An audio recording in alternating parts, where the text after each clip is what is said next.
स्वागत है एक और नए लाइफ स्टाइल ब्लॉग के साथ। Welcome all of you the new life style. आज के ब्लॉग की शुरुआत कर रहा हूँ मैं अपने ही घर से। आज हमने सवेरे मनाया था घुघुतिया त्यौहार। घुघुतिया त्यौहार जिसको काले कौवा भी हम लोग कहते हैं। इसमें हम कौवों को पकवान खिलाते, सारे उत्तराखंड में हम मनाया जाता है, विशेष रूप से कुमाऊं अंचल में।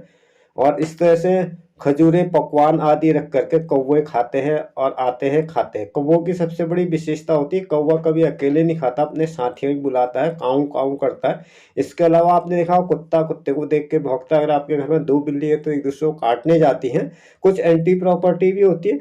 कौवों को पकवान खिलाने के पीछे हमारे कत्यूरी राजवंश की एक लोक कथा आती है, जिसमें घुघती एक बच्चे का नाम था। उसकी माता जो है उसके गले में रोज पकवान की माला डालती थी कहते हैं, और वो कौवों को देता था। इस तरह से एक बार राजा लड़ाई के लिए चला जाता है तो घुघती क्या था, उसका मंत्री घुघती को उठा के जंगल में ले जाता है मारने के उद्देश्य, और कौवे पीछा करते करते राजकुमार की जान बचाते। तब से त्योहार मनाया जाता है। इसको घुघुतिया त्योहार कहा जाता है।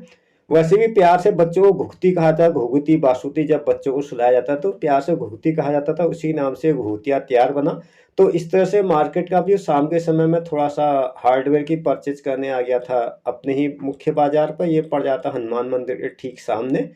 आजकल भीमताल की तरफ मेरा जाना थोड़ा सा कम है, तो इसी लोकेशन में मैं आ जाता हूँ। ये स्थिति पड़ जाती है हनुमान मंदिर के एकदम सामने। यहाँ पे भी हार्डवेयर का थोड़ा बहुत सामान है, और मेंटेनेंस का काम जो है साल भर तक चला ही रहता है। जाड़ों में थोड़ा सा मुझे अतिरिक्त समय मिल जाता है इस अवकाश वगैरह से। अभी तो खैर 10-15 दिन बचे हुए हैं, तो तब तक जितना काम निपटता है निपट ही लेना चाहिए। जाड़ों में थोड़ा सा कृषि कार्य की थोड़ा सा कमी तो रहती है, वैसे काम तो कभी खत्म नहीं होता, कुछ न कुछ लगे ही रहता है।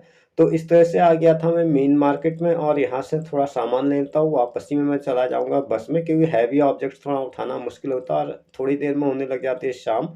अंधेरा एकदम से हो जाता है। और ये आसपास का व्यू दिखाने के लिए आ गया था मैं थोड़ा सा आगे, क्योंकि दुकानदार साहब अभी कहीं गए हुए हैं। पहाड़ों में ज़्यादातर होता है कि दुकानदार कभी अपनी दुकान में अवेलेबल नहीं होता, अगल बगल में बैठने से जाते हैं, या ठंडी जगह अगर दुकान है तो धूप में बैठे रहते। तो इस तरह से मैं आगे पीछे घूमते हुए आ गया था।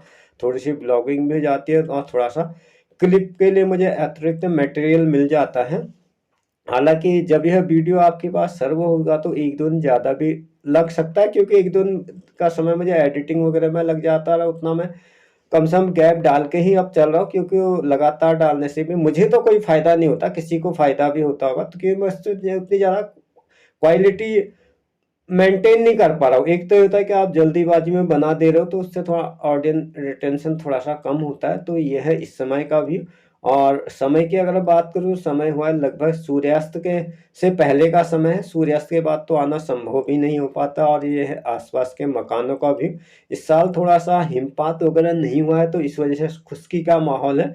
और चाहते भाई धूल ही धूल हो गई है सुबह शाम, तो तब भी चलने लायक होता है। दोपहर में जब यातायात सड़कों पर आ जाता है तो इतनी धूल हो जाती है, तो कहना ही क्या, बिना मास्क के संभव नहीं हो पाते। और ये आ गई 4 बजे की बस।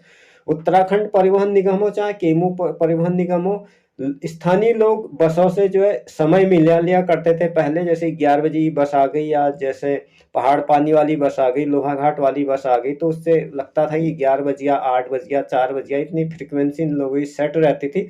लेकिन वर्तमान में तो थोड़ा सा प्रभावित हुआ है, क्योंकि सड़कों पे यातायात बढ़ गया, तो सड़कें भी उतनी कहना चाहिए व्यस्त रहती है, तो थोड़े बहुत फ्रिक्वेंसी आगे पीछे होती है, कई बार मिसमैच भी जाती है। फिर भी आज भी परिवहन का सस्ता सुलभ साधन है उत्तराखंड परिवहन निगम।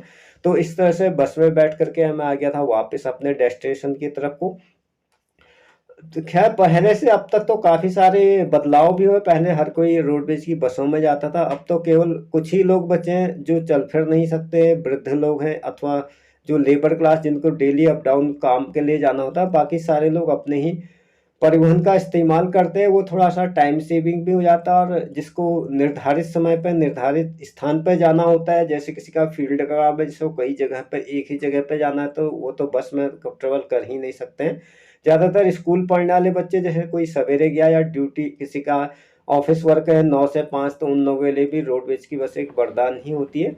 और थोड़ा सा ये है फिर इस समय का भी। अभी तो खैर मौसम थोड़ा साफ है, और अपेक्षा ऊपर के हिस्सों में तो थोड़ा धूल धक्कड़ कम होती है, रोड में तो काफ़ी सारी धूल धक्कड़ है। तो इस तरह से आपसे बातें करते करते मैं आप लोगों को भी आसपास का व्यू दिखा देता हूँ।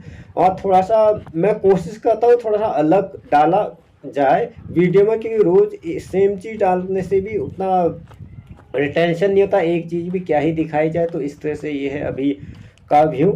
और इसके बाद मैं आ गया था घर पे, तो फिर वही पहले के माफिक लाइफ चालू हो जाता है, सब्जी की तैयारी। और ये हैं वो लगे हुए टमाटर। टमाटर ये छोटे साइज के ही टमाटर लगते हैं, इसको पहाड़ में पहाड़ी टमाटर कहते हैं, लेकिन ये काफ़ी खट्टा होता है। जैसे देश वाला टमाटर काफ़ी बड़ा होता है और ये बंच में होता है, देखो ये अंगूर की तरह बंच है इसमें, सिंगल टमाटर नहीं लगता। तीन एक साइड है, तीन एक साइड है, इसमें 6 हैं, कई में तो बहुत सारे होते हैं। और इसको अगर मैं कहा जाए कि वैसे भाषा में चेरी टमाटर कहते हैं। तो इस तरह से अब होने लगी है शाम। तो आज के लिए बस इतना ही। अगर आपने चैनल पर पहली बार विजिट किया है तो चैनल को सब्सक्राइब करें, वीडियो को लाइक करें, साथ ही इस वीडियो का लिंक अपने मित्रों के साथ शेयर करें। सेम टू सेम वीडियो मैं अपने भारतीय यूट्यूब प्लेटफॉर्म ऑटोप्ले पर भी डालता हूँ, फेसबुक, इंस्टाग्राम, डेली मोशन, आप किसी भी माध्यम से मुझे विजिट कर सकते हैं। इसके अलावा इंस्टाग्राम शॉर्ट्स में भी यही वीडियो अवेलेबल है। Thanks for stay talent. जय हिंद, जय उत्तराखंड।